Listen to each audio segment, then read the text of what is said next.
Every team, every topic, everywhere. This is Believe.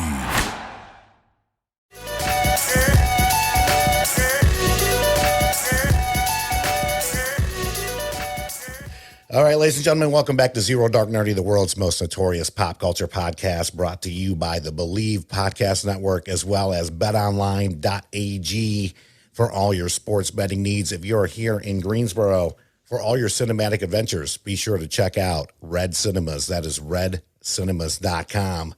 We have an incredibly awesome episode for you. We got Britt and Chris from Get Sad Y'all in the building. Britt and Chris, how are you two doing today? Good. How are you? Doing great. Britt, how are you doing? Yeah, doing good. You know, just hanging in there. There you go. Well, excellent. I'm very psyched for this episode. I reached out to, so a little backstory, reached out to them about a couple months ago. We've been trying to make this in the works, and I am super excited because I got to see them in action at GalaxyCon this past weekend, but we are going to get into that in a little bit. In the meantime, Chris, I know that you are like the founder. You started all this with Get Sad Y'all, and then you but you met Chris like a year later. What was just your like driving force behind, you know, doing this fantastic thing that's called Get Sad Y'all for all of us emo fans, whether if you're 22 years old or like me, 42 years old, you know, where did this all like the inspiration come from? Yeah, sure. Well, I fall right in the middle of that range at 32. So, you know, I grew up in my formative years, I guess, in high school, you know, in the time of My Chem's Three Cheers and Fall Out Boys from Under the Cork Tree and stuff like that. So, you know, I grew up in that. I've been always into music since then, and kind of always in the back of my mind thought that I wanted to do something in music, you know, whether it was as a day job or just on the side, which is, you know, how Get Sad Y'all is right now. So, you know, I just kind of kept it as an idea for a decade, basically. And then, you know, the idea, like, you know, Emo Night LA started up, and then Emo Night Brooklyn started up. And actually, Emo Night Brooklyn came out to Chapel Hill in 2017, something like that. And, you know, I went with my wife and a couple friends and saw how fun it was and how excited the scene was still. And I was like, well, there's no reason we can't do this all the time. Right. Yeah. So I got in contact with Deep South, which, rest in peace, my favorite bar, but it's gone in Raleigh now. And they were like, yeah, let's try it out. We sold it out, did another one 2 months later, sold that one out. And then I just kind of took off from there. Started doing promoted shows pretty soon after that. You know, we brought in the band Chapel, if you know who they are. And then, just kind of spun up from there. I met Britt. She wanted to shoot the Chapel show, you know, like 3 months after we started, give or take. And then just kind of had a working relationship through shooting our shows and things like that. And then, you know, I don't remember exactly how you got spun up. I think maybe I asked you to do merch one day or something, and then it just kind of went from there. I don't know if you remember. Yeah, no, I do remember. So it's actually kind of funny because I think I shot like 2 shows and we didn't really meet until like the 3rd show or something like that. Yeah, so I do remember that. Yep. I thought it was super funny. So I came in and I shot those shows. And then I think it was like the 3rd show you walked up to me and you're like, by the way, I'm Chris. And I was like, oh, okay. So nice to meet you. So if I remember, I was just like shooting stuff for you and just giving you stuff to like post or whatever.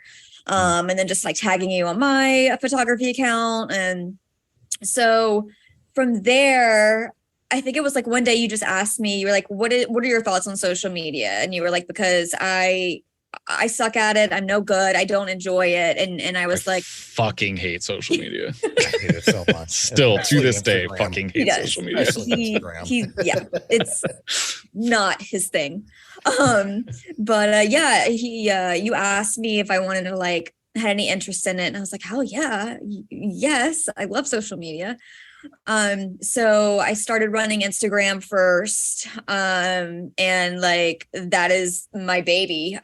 Something I'm just super proud of. I knew nothing really going into anything about like building accounts and influencing and growing and things like that. And so just organically we've gotten to where we are. And I think like I started the beginning of 2018 and here we are. And I think we're like, just over 5K finally, like on Insta. And it's really cool to just see everything grow.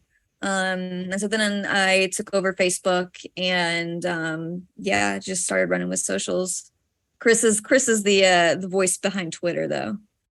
BetOnline is the fastest and easiest way to wager on all your favorite sports, contests, and events with first-to-market odds and lines. Find reviews and news for every league, including Major League Baseball, NFL, NBA, NHL, combat sports, esports, and even golf. BetOnline continues to be the top online resource for all your sports information, from live in-game betting, props, and futures. Head to BetOnline today or use your mobile device to join and make your first sports bet. Use our promo code BELIEVE50, that is BLEAV 50, to receive your 50% welcome bonus on your first deposit. BetOnline, where the game starts. Yeah. Okay. Okay. So Twitter is where you shine. That's how if you want, he's our Twitter guy. Yeah. Yeah. If you want snarky commentary, then head to our Twitter. Britt's getting better at that, though. She's shifting into snarky territory. I'm trying to walk the fine line of like, I'm going to be an asshole, kind of.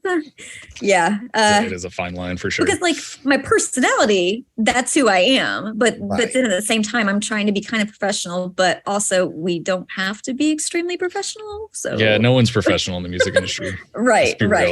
Exactly. Yeah. So speaking of which, I thought the set out and layout was fantastic. I mean, I'll go ahead and just fast forward to GalaxyCon. It was Kevin Smith panel right before y'all. It was running late. People lined up all over the place. Brett, you just had the best attitude ever. Like, it's going to happen. Like, we're going to get in, and here's our shirts and everything else. And then, Chris, I know you just got done, like, literally setting up. And I was like, hey, I'm Brian. And you're just like, hey, nice to meet you. I got to get ready to fucking have people rage out. Was this, like, as far as to date, was this one of your bigger events as far as like a Comic-Con? And I know like pre-show we talked about what's coming up next, but let's just talk about a GalaxyCon for just a second. Yeah, I mean, I think we did one at the Ritz that was bigger potentially. I think our first Ritz show we had like 750, something like that. Wow. But I mean, it's possible that we had that many in that room at GalaxyCon. I have no idea, like no sense of how big that room actually is or anything like that. It was crazy. I mean, it went from no one being in there to like wall to wall people in 30 seconds, which was nuts. Up like all three doors at the same time too, which I was not expecting. And it was, you played Black Parade to start it off. And I was just like, man, what a great song to start this whole thing off with. The kids go wild. Yeah, it's a good hype starter for sure. especially when you're running late and you're trying to make up for lost time. Right. Well, Brett, what was your experience with GalaxyCon? And, are you excited to do it next year? Are you coming back next year? Like, let the fans know. I don't know just yet what the future holds for us in GalaxyCon, but I do know that this was my first experience just at a con, just in general. Oh, wow. So it was incredible. It's just the energy around the people, the inclusivity, just how happy everybody is, and just everybody was so just open, and they wanted to talk about what kind of music you're into and what they're into, and it was just so easy to drive those connections with people, and then just setting up merch, and just it was almost like I blinked, and then in the blink of an eye I looked up and there was people everywhere just waiting to get in the doors, and it was so insane. And then those doors open and they rushed in there, and there was the little windows on the wall. I was peeping in, and I was just like, holy shit, this is our emo night. It was incredible. Oh gosh, I cannot wait for the upcoming ones. I can tell you, like I said, y'all crush it. We'll get into more of that here in a little bit. I don't want to get it all out. So as far as you two connecting, and this was a lot of our fans from our questions from our fans, and we'll start with you, Chris, and then we'll go to Brett. What was your first emo show that you were just like, oh my god, this is phenomenal? And then we'll go to Brett right after. So I have three answers. Is that cool? Yeah, of course. So my first actual concert was Alanis Morissette. So I think that falls in the emo category to a point if you think about it. at least angsty, whatever. Also, she was dope live. Highly recommend. This was I've always heard that she put on a great 2000. I performance don't live. know. Yeah, it was a long time ago. My first show on my own actually was the Black Clouds and Underdogs tour in 2004. Maybe it was 2005. It was 2005. It was Fall Out Boy, Hawthorne Heights, All American Rejects, from first to last when Sonny was still in the band, and this band called the Hush Sound. I don't know if anyone remembers them. Whenever it does. Yeah. Which I absolutely love that band. They're from Chicago. They only put out like 2 records and then broke up, but a phenomenal band. Check them out if you don't know who they are. But that was my first show on my own, my first like actual emo show. Okay. And then I still think my favorite show to date was My Chem on the Black Parade tour in like a 2,000 cap room, like just fucking insane, man. Like nothing will ever top that for me, I don't think. Wow. In a 2,000 cap room. Yep. Yeah, right after the record came out. Yeah, I mean, it sold out like instantly, and they released like a handful of tickets afterwards, and I luckily got one of the like after sell things, and yeah, man, it was nuts. It's one of the only shows that ended, and I like actually wanted more. You know what I mean? Like, show end, encore, still wanted more. It's crazy. Damn. Yeah, because when they went on tour for that album, I believe it was them and Fall Out Boy, and I can't remember who else, but it was a massive tour after. The fact that you got to see them, so that's amazing. Yeah, I think that 2,000 person room. Yeah, I think that might have been the next tour for them. I honestly don't even remember who opened for them, but yeah, it was. That was a fun one. Heck yeah. Brett, what was your first emo concert experience? So I'm gonna go ahead. Chris threw out his first concert, so my first concert was Alan Jackson. Okay. A little country. What's wrong with that? We're in North Carolina, by the way, for those of our fans here in the States and overseas. Yeah. So Alan Jackson, I was young. I bet I was like 10. I went with my mom and my grandma and my brother. But my first emo alternative concert was Linkin Park in 2004. Linkin Park, they had Story of the Year open for them. I think POD maybe. I think that was that tour, but that was my first step into the world of alternative music. There you go. I was very fortunate. My first, I guess you could say, emo show. I'm a little bit older. I'm 42. It was Cat's Cradle, Taking Back Sunday, Tell All Your Friends tour. Solid. And man, it was just mind-blowing. I literally went to the hospital 2 days later because my eardrums, it's Cat's Cradle. You know what I mean? Yeah. Not really noise ordinances out there in Carborough, but especially back then. Especially back then. I went to the doctor 2 days later. I was like, I really feel like I might be going deaf. And she was like, no, your eardrums have just literally like push themselves inside your ear, and eventually they're going to push themselves back out. I got to throw a Paramore one in there because Paramore is just like the ultimate for me. Haley is my just idol for so many reasons. But I would throw in Riot at one point in time, but you know what? I'm gonna throw in an unpopular opinion.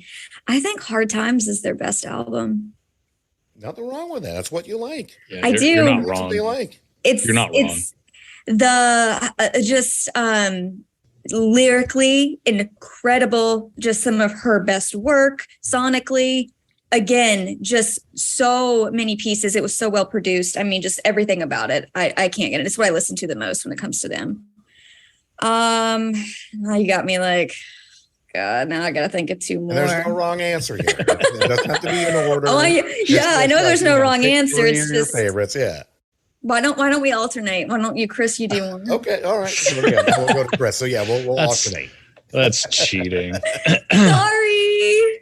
I don't think I'm gonna go with like my 3 favorite records because I can't narrow it down to 3, but I think I'll pick 3 kind of influential ones for me, I guess. We'll start with Page Avenue by Story of the Year. I was one of the first emo record, like true, I guess, emo records that I really got into. And I'm from St. Louis, and so is Story of the Year. So I've seen that band a dozen times. You know, I remember them from the Big Blue Monkey days before they changed their name to Story of the Year. And yeah, I mean, that record's just fucking incredible. It just starts off so strong. When you got 3 singles back to back to back, it's crazy, man. I love that record so much, and I can't get enough of Story of the Year. So, hey, that's a great choice. I mean, phenomenal band. This is another one I go back and forth with people. I think me and Chris kind of feel the same way about it. Take Off Your Pants and Jacket by Blink-182. That self-title, yeah, I don't know. It's kind of torn between those two, but it's always Take Off Your Pants and Jacket for me. That album is just like, when I hear it, it's just what I envision pop punk to be all the way. Mm-hmm. There's not a bad song on it. It's one of those no skip albums for me. Yeah, agree. And I mean, on top of that too, growing up, MTV was awesome. And that's when they actually showed music videos. And Blink-182 was one of the first, and I mean, along with My Chemical Romance and even Taking Back Sunday a little bit, being able to see the music videos for a lot of these songs meant a lot, to where you didn't have to go on YouTube and look them up. And Take Off Your Pants and Jacket, I mean, between Rock Show and everything else, they had great videos. Was the Rock Show video the money video where they just threw money at people in the street? And then First Date was the one that was set in the 70s, which love that. And that was the one in the garage, right? Yeah, garage band. The garage, and then they had the van. Yes. Yeah. I mean, they capitalized on what it was. I mean, at that point, we were all watching music videos. It was just one of those things where it's like, oh, I'm just going to hold out. Like, I think they might actually play our song. And now you can just, type it in and see it. So I had to struggle growing up. for a lot of my favorite bands. Yeah, I have an older sister, so I watched a lot of TRL back in the day. She was, big in the boy band thing. But I remember Blink-182 being on there, and some other. I think Good Charlotte was on there a handful of times, like with the anthem. Yeah, it was Good Charlotte, Girls and Boys. Card. I mean, just a ton of them. So, who's your next favorite album there, Chris? I think the band that truly got me into alternative music was Green Day, and I was late to the party with Green Day, so American Idiot was huge for me, coming into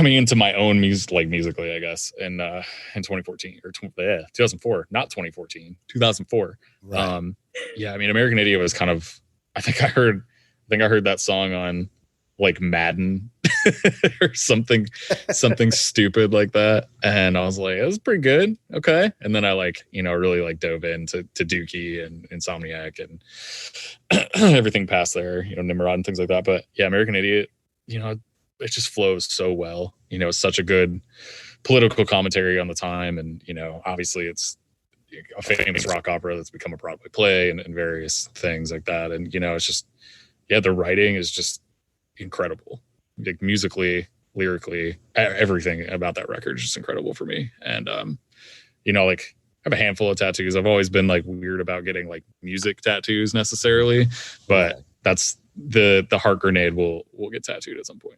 There you go. All right, Brett, one more band from you. I'm gonna say Hybrid Theory by Linkin Park. Okay.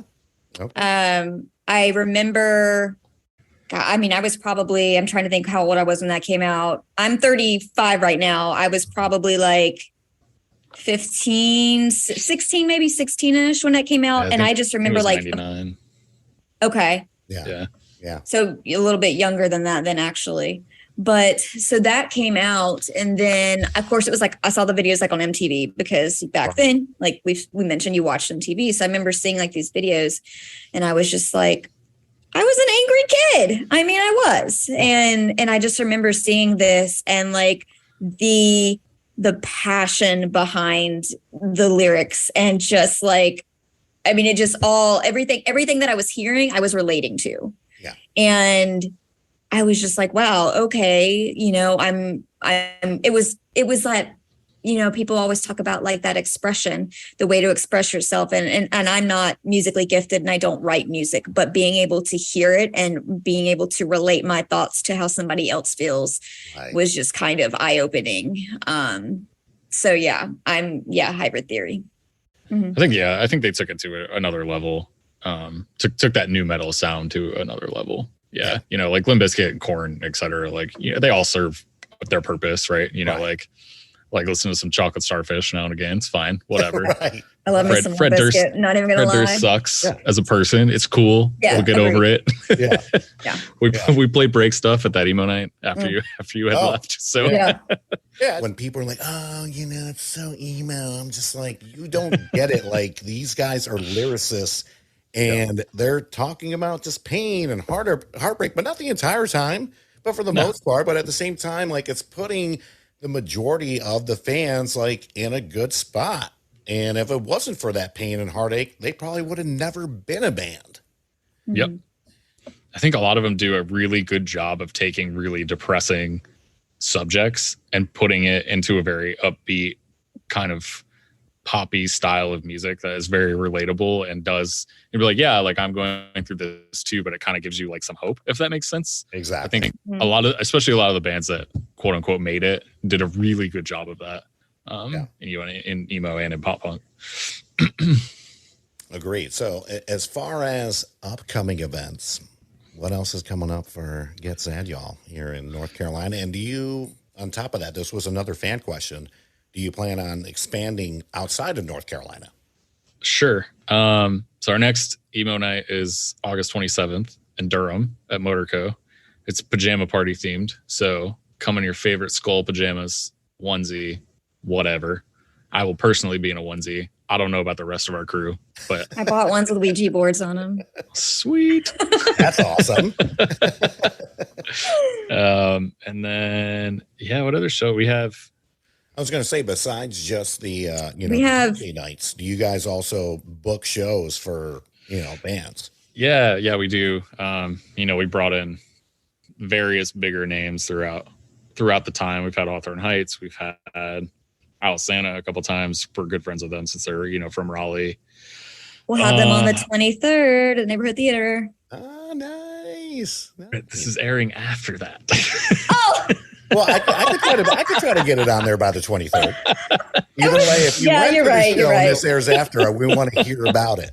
It's all good. It's all good. This will get edited out. It's fine. So we've had Hawthorne Heights a couple times. We've had Alisana. Anthony Green recently. We even do like some metal stuff. So we're kind of Lorna Shore's go-to promoter right now, which is big because that band is exploding. Mm-hmm. And actually we have them on October, I don't remember the date. 25th. Okay. Yeah, October 25th in Charlotte. We have the Spill Canvas. Yeah, the 15th anniversary tour coming through for No Really I'm Fine. Yeah. Okay. And that date is actually moving, and it'll probably be moved by the time this airs. So that's actually going to be December 10th at Motorco. Okay.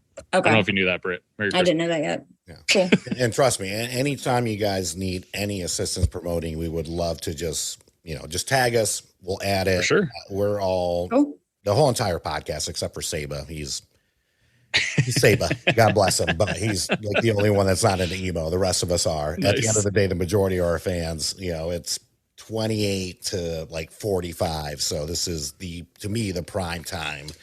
We aren't as cool as y'all think we are. We don't know all that stuff. Okay, y'all are awesome to me in my eyes. So.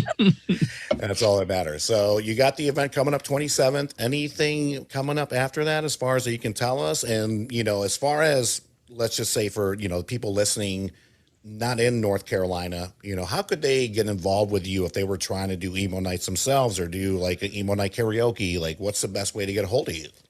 Yeah. So we are in talks with GalaxyCon about doing a couple of their cons. And I think we like that little niche that we found. So I think we're going to kind of go full steam ahead into that and see where we can get with it. Even that crowd was just nuts and just so, like Britt said, so positive and inclusive, and it was great. So that's kind of where we're at with the emo night stuff. Anyone can find us on social media. You'll most likely be talking to Britt if you reach out to us. We're at Get Sad Y'all on everything: TikTok, Twitter, Facebook, Instagram. GetSadYall.com is our website. We have merch. If you're in a local band in North Carolina, you can submit your band for consideration for shows on there as well. There's other ways to get involved. I think we have like some sponsorship information and things like that for our events. And that's where you can find us for whatever. Pretty open people. They don't have questions about, we want to start an event, start a promotion company, whatever. reach out. We'll chat with you. For sure. Yeah. I think the easiest way to help support us and to help continuing to support just local music in general is just to show up to our events. Just come out, buy a ticket, come hang with us. I mean, we'll be sweating and singing and drinking and it's a party. Grab a ticket, come hang with us. Also merch is always a great way to help support us. We can just put that money right back into the company and keep throwing these events for everybody. There you go. Be sure to check them out. Anything I can do to help, believe me, I want to sponsor. I want to do everything I can. I'm not rich. I'm not like Joe Rogan status. But anything I can do to help you all out. By the way, Britt, what is your cat's name? I've been seeing your cat in the background over there. I have 3. Gotcha. It was that a black one. I don't know how many black ones you got. That's Sterling. Okay, Sterling. We love pets. We love pets on the show. We love pets. It was great. I got to say, just to wrap the show up, it was such a great time at GalaxyCon. Like, everybody had a blast. Every song was just straight fire. And Chris, I used to be a DJ. And nothing would upset me more like when you play a song and you're just like, it's so hard to read the crowd. And you're just playing like hit after hit after hit. Like, you don't have to like mix it in. You don't have to blend it in. You're just playing bangers. Like when you did Downfall of Us All, I was looking at my buddy Derek and I said, I really hope the floor does not collapse between us because everybody is just bouncing up and down. Yeah, the stage was shaking. Yeah, it was great. And I knew you were worn out. Like as soon as Britt brought us in to meet you, you were just like, dude, we just got done setting up. Kevin Smith was fucking forever late. I'm like, I get it. Do your thing. Yeah, man. Who would have side note? Who would have thought Silent Bob was such a talkative person? It's crazy to me. He loves his fans. Crazy to me. I will say that. He is a fan favorite for a reason. Like I've not met him personally, but friends that I know that have met him, they're like, dude, he is a fanboy himself. So when he goes to these Comic-Cons and events, it's almost like Van Halen back in the day when they would play like 4-hour shows and they were only supposed to play for 2 hours. That's Kevin Smith at like every Comic-Con. And that's the only thing. He's the rock star. Yeah. It sucked that you guys were following him. Because I was like, oh, now I can see why it's taken so long. Kevin Smith is in there. So y'all killed it. You knocked it out of the park. We're going to have videos. I shared one clip, and it was the girl like we talked about before that had the Hellboy fist, and she was just fucking raging the entire time. And I was like, this is phenomenal. But when you played the Downfall of Us All, I was like, dude, I think the floor might collapse. That opening, it just... people hear it and they're just like, let's fucking go. Yeah, what were they moshing to before that? It was something way chiller, and I was like, well, we're just gonna go all in. Because before that you did Take It Back Sunday, Tell All Your Friends. Yeah, Key Without the E. Yeah. And then you did, I think you did Yellow Card either before or right after that, but it really didn't matter what you played. Like before we left, everybody was just going nuts to every song. And I didn't want to leave. If it wasn't for that burlesque show that we already committed to, we would have just stayed the entire time. Sure. It was great. Hang out with us for just a little bit. For everybody out there listening, be sure to check out Get Sad Y'all Instagram, correct? Or just Facebook? Instagram, everywhere. Facebook, TikTok, Twitter, Instagram, wherever you get your social media. Yep. Check them out. Be sure to check out their event, the 27th in Durham. Yep. And the venue one more time. Motorco. And as always, thank you to our sponsors, the Believe Podcast Network, betonline.ag for all your sports betting needs. And for those of you here in Greensboro, North Carolina, Red Cinemas for all your cinematic adventures. Be sure to check out their movie list. redcinemas.com is the website. Chris, Britt, thank you so much for joining us. Hang out with us for just a little bit. Everybody else, be sure to like, subscribe, Get Sad Y'all, Zero Dark Nerdy, and all things social media. And we'll see you next week. Peace.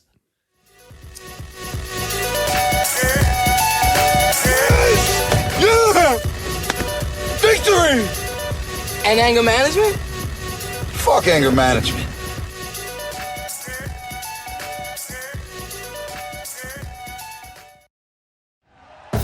Thank you for listening to Believe.